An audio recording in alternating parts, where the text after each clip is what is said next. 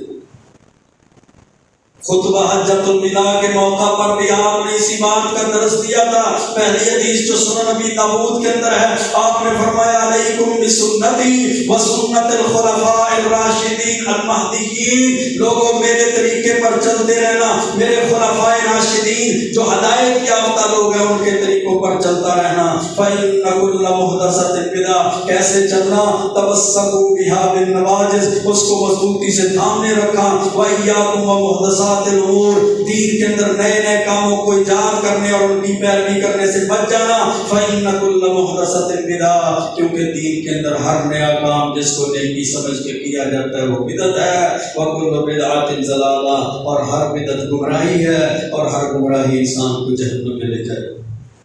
خطبہ حجۃ الوداع کے موقع پر بھی آپ نے فرمایا تھا فَعْقِلُوا أَيُّهَا النَّاسُ قَوْلِي، لوگوں میری باتوں کو سمجھ لو، فَإِنِّي قَدْ بَلَّغْتُ، میں نے اللہ کے دین کو پہنچا دیا ہے، وَقَدْ تَرَكْتُ فِيكُمْ مَا لَن تَضِلُّوا بَعْدَهُ، میں نے تمہارے اندر ایسی چیزوں کو چھوڑا ہے جن کو مضبوطی سے تھام لو گے، إِن تَمَسَّكْتُمْ بِهِ، اگر تم ان پر چلتے رہو گے تو گمراہ نہیں ہوگے۔ وہ کتاب اللہ و سنت رسولہ، وہ اللہ کی کتاب ہے اور اللہ کے نبی علیہ السلام کی سنت اور حدیث ہے۔ دوسری روایت جو صحیح الجامع کے اندر ہے اس میں آپ نے فرمایا ترکت فیکم شیئین، میرے صحابہ تمہارے اندر میں دو چیزوں کو چھوڑ کر جا رہا ہوں، لن تضلوا بعدہما، ان کے بعد تم گمراہ نہیں ہو سکتے، کتاب اللہ و سنتی، ایک اللہ کا قرآن ہے اور دوسری میری سنت ہے، ولن یتفرقا حتی یردا علی الحوض، وہ دونوں تم سے جدا نہیں ہوں گی حتیٰ کہ وہ حوض کوثر پر بھی آئیں گی، اور تم بھی ان کے ساتھ مضبوطی سے عمل کرتے رہنا، جڑے رہنا، تاکہ تمہاری ملاقات میرے ساتھ حوض کوثر پر ہوگی۔ چوتھا راستہ فتنوں سے بچنے کا، دینی علم کو حاصل کرنا، قرآن کریم کو ترجمے کے ساتھ پڑھنا، احادیث نبویہ کا مطالعہ کرنا، اللہ کے پیارے پیغمبر علیہ الصلوۃ والسلام کی تعلیمات پر چلنا۔ فلولا نفر من کل فرقۃ منہم، اللہ کا قرآن سورۃ توبہ کے اندر ارشاد فرماتا ہے کیوں ایسا نہیں ہوا کہ ہر جماعت میں سے، ہر گروہ میں سے کچھ لوگ دین کی سمجھ پیدا کریں، دین کے اندر سمجھ بوجھ حاصل کریں، شرعی علم کو مضبوط کریں، اور شرعی علم ایسا علم ہے، دینی علم ایسا علم ہے جو جدید اور قدیم فتنوں کے خلاف ایک انسان کے پاس مضبوط ہتھیار، اور شرعی علم کو بہت بڑی خیر، دینی علم کو بہت بڑی خیر کہا گیا۔ اللہ کا قرآن کہتا ہے یؤتی الحکمۃ من یشاء ومن یؤت الحکمۃ، اللہ حکمت و دانائی جس کو چاہتا ہے دیتا ہے، اور جس کو حکمت دے دی گئی، دین کا علم دے دیا گیا، اسلام کی تعلیمات دے دی گئی، فقد اوتی خیرا کثیرا، اس کو تو سب سے بڑی خیر عطا کر دی۔ پانچویں نمبر پر علماء حقہ کے ساتھ مضبوط رہنا، تعلق کو مضبوط کرنا، اپنی جماعت، اسلام کی جماعت، اسلام کی تعلیمات والے لوگوں کے ساتھ اپنے رشتے کو مضبوط کرنا، اور فتنوں کے دور میں عبادت کے ساتھ مشغول رہنا، عبادات کو نہیں چھوڑ دینا، ذکر و اذکار کو نہیں چھوڑ دینا، دعاؤں کو نہیں چھوڑ دینا، نماز روزے کو نہیں چھوڑ دینا۔ صحیح مسلم کی حدیث ہے، اللہ کے رسول اللہ علیہ السلام نے فرمایا العبادۃ فی الحرج کہجرۃ الی، فتنوں کے دور میں میری عبادت کرنا، اللہ کی عبادت کرنا ایسے ہی ہے جیسے تم میری طرف ہجرت کر رہے ہو، یہ اتنا بڑا اجر ہے، اتنا بڑا ثواب ہے۔ ساتویں نمبر پر تقوی کو اختیار کرنا، جب انسان اللہ کے ساتھ مضبوط تعلق پیدا کر لے گا اس کے دل کے اندر اللہ کا ڈر پیدا ہو جائے گا۔ سورۃ انفال ہے، اللہ کا قرآن کہتا ہے یا ایھا الذین آمنوا ان تتقوا اللہ یجعل لکم فرقانا، اے ایمان والو اگر تم اللہ سے ڈر جاؤ گے اللہ تمہیں حق باطل کے درمیان فرق کرنے والی چیز عطا کر دے گا، ویکفر عنکم سیئاتکم، اللہ تمہارے گناہوں کو معاف کر دے گا، تمہارے گناہوں سے درگزر کر دے گا، وَيَغْفِرْ لَكُمْ، اللہ تمہیں معافی دے دے گا، وَاللَّهُ ذُو الْفَضْلِ الْعَظِيمِ، اللہ بڑے فضل والا ہے۔ اور سورۃ الطلاق کے اندر اللہ رب العزت نے ارشاد فرمایا وَمَن يَتَّقِ اللَّهَ يَجْعَلْ لَهُ مَخْرَجًا، جو اللہ سے ڈر جاتا ہے اللہ اس کو ہر پریشانی سے نکال دیتا ہے۔ 8ویں نمبر پر صبر کرنا، صبر کرنا، صبر وَعَلَمْ أَنَّ النَّصْرَ مَعَ الصَّبْرِ، مسند احمد کی حدیث ہے، جان لو اللہ کے پیارے پیغمبر علیہ السلام نے فرمایا صبر کے ساتھ اللہ کی مدد نازل ہوتی ہے۔ جب تمہارے اوپر آزمائش آتی ہے تو صبر کیا کرو، اللہ مدد کرے گا۔ وَإِنَّ الْفَرْجَ مَعَ الْكَرْبِ وَإِنَّ مَعَ الْعُسْرِ يُسْرًا، تنگی کے ساتھ آسانی ہے، بدحالی کے ساتھ خوشحالی ہے۔ صبر کرو گے اللہ رب العزت تمہیں صبر کے اندر اپنی مدد نازل فرما دے گا۔ کثرت سے توبہ اور استغفار کرو گے اللہ تمہیں عذاب و فتن و آزمائشوں سے بچا دے گا۔ وَمَا كَانَ اللَّهُ مُعَذِّبَهُمْ وَهُمْ يَسْتَغْفِرُونَ، اللہ تمہیں اس حال میں عذاب نہیں دے گا کہ تم توبہ استغفار کرنے والے ہو۔ اللہ کے پیارے پیغمبر علیہ السلام کی تعلیمات، اللہ کا قرآن انسان کی رہنمائی کرتا ہے۔ پریشانیاں آ جائیں، فتنے آ جائیں، آزمائشیں آ جائیں، دین کے ساتھ جڑ جائے، دین کی تعلیمات کے ساتھ جڑ جائے، سلف صالحین کے طریقے کے ساتھ جڑ جائے۔ جس طرح ان کے دور میں صحابہ کرام کے دور میں فتنے آئے، وہ فتنوں سے کیسے بچے؟ جب صحابہ کرام کے راستے کو اختیار کیا جائے گا انسان فتنوں سے بھی بچے گا، اپنے دین کو بھی بچا لے گا، اپنے ایمان کو بھی بچا لے گا، اور سب سے بڑھ کر بات اس کا دین، اس کا ایمان جب محفوظ ہو جائے گا تو دنیا آخرت کے اندر وہ کامیاب انسان ہے۔ آئیے دین کی طرف رجوع کرتے ہیں، قرآن و سنت کی طرف رجوع کرتے ہیں، اپنی خوشیوں میں بھی قرآن و سنت کی تعلیمات پر چلتے، اپنے غموں میں بھی قرآن و سنت کی تعلیمات پر چلتے ہیں۔ خوشحالی آئے یا بدحالی آئے، آزمائش آئے یا انسان کو اللہ فراخی دے دے، ہر حال میں قرآن و سنت کے ساتھ انسان اپنے عمل کو مضبوط کرے، دنیا آخرت کامیاب کر دی جائے گی۔ اللہ سے دعا ہے اللہ ہمیں صحیح معنوں میں دین اسلام کی تعلیمات پر چلنے کی توفیق عطا فرمائے۔ وَأَقُولُ قَوْلِي هَٰذَا أَسْتَغْفِرُ اللَّهَ لِي وَلَكُمْ وَلِسَائِرِ الْمُسْلِمِينَ۔